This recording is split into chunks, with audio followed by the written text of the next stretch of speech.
국민연금의 장점은 연금을 받기 시작하면 죽을 때까지 받을 수 있는 것입니다. 그런데 내가 열심히 납부했던 국민연금 한 푼도 못 받는 경우가 있다고 하는데 알고 계셨나요?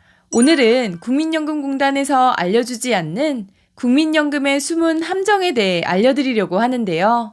국민연금 가입하실 때 꼭 알고 계셔야 할 오늘 내용이 있으니까 놓치지 않으셔야 합니다. 시청하시면서 좋아요만 한번 꾹 눌러주세요. 구독, 좋아요, 알림 설정 콕콕. 안녕하세요. 생활 속 유용한 정보 희망지기입니다.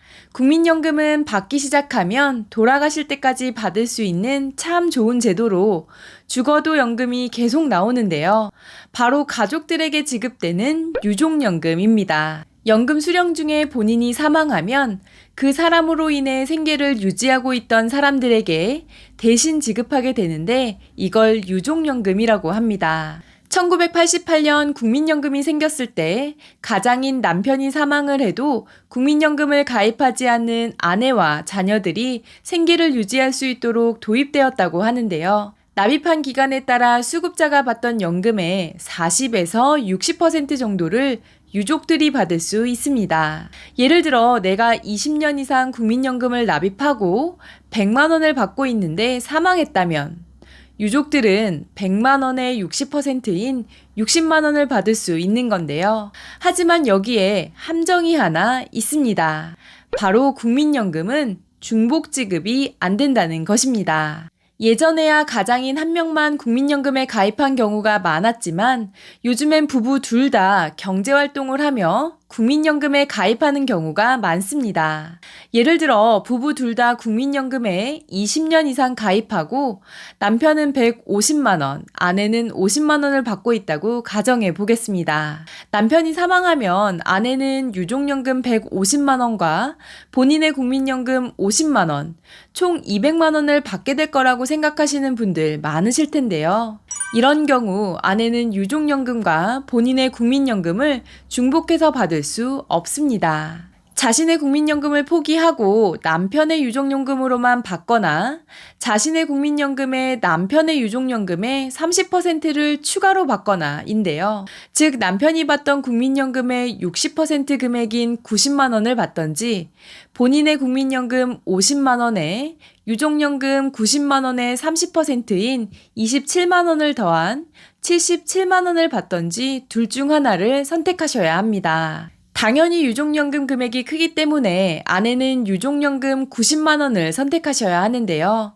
두 가지 중 유리한 쪽을 선택했다고 하지만 결국엔 아내가 납부해온 국민연금은 단 한 푼도 받지 못하는 억울한 상황이 발생하게 됩니다. 사실상 내가 납부한 돈이 그냥 사라진다는 점에서 불합리하다는 의견이 많은데요. 그럼 이런 경우는 어떨까요? 결혼을 하지 않고 국민연금을 꼬박꼬박 납부해왔고 이제 수급을 시작했는데 사고로 사망한다면 지금까지 납부했던 국민연금은 어떻게 되는 걸까요? 가족의 누군가는 받게 될 거라 생각하실 텐데요. 어떤 가족까지 받을 수 있을까요?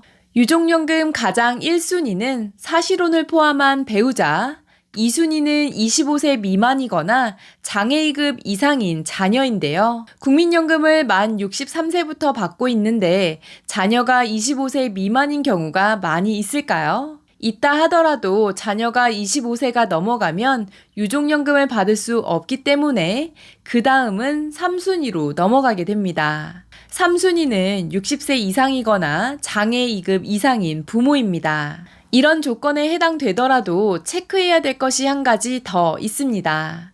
사망 시점에서 주민등록상 같은 주소지에 거주하고 있어야 한다는 것인데요. 자녀의 경우 등본에 함께 있지 않아도 되지만 배우자와 부모는 등본에 함께 있어야 돌아가신 분에 의해 생계를 유지했다고 보고 유족연금을 지급하겠다는 것입니다. 하지만 주소지가 다르더라도 유족연금을 받을 수 있는 방법이 있는데요. 배우자나 부모에게 매달 정기적으로 생활비, 용돈, 병원비 등을 이체하셨거나 통화 내역이나 간병 내역 등이 있어야 생계를 유지했다고 보고 유족연금을 받을 수 있습니다. 그렇다면 미혼에 자녀도 없고 부모님도 돌아가셨다면 어떻게 될까요? 형제 자매나 사촌 등의 혈족에게 반환일시금이 지급되는데요. 이마저도 안 계신다면 장례비 정도를 지급하는데 미혼이신 분들은 이 점 참고하셨으면 좋겠습니다. 한때 중년 전업주부들의 노후준비 수단으로 국민연금에 임의 가입하는 분들이 급증하기도 했었는데요. 학생이나 전업주부처럼 의무가입 대상이 아닌 분들도 임의가입으로 국민연금 보험료를 납부하고 나중에 국민연금을 받을 수 있습니다. 하지만 이런 임의가입자 분들 중 배우자의 국민연금액이 많은 분들은 유족연금이 얼마나 되는지 계산해 보는 것이 좋은데요.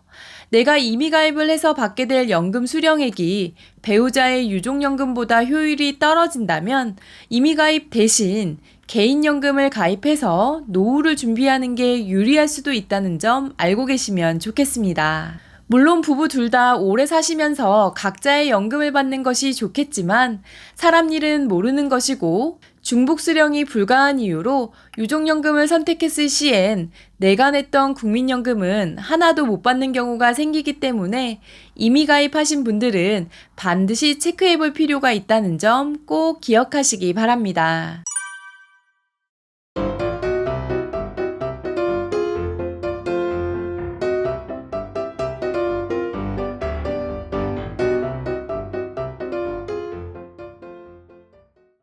오늘은 국민연금공단에서 알려주지 않는 국민연금의 함정에 대해서 알아봤는데요. 여러분들의 생각은 어떠신지 댓글로 공유해 주시면 좋을 것 같습니다. 이번 영상이 조금이라도 도움이 되셨다면 구독, 좋아요, 알림 설정 눌러주세요. 감사합니다.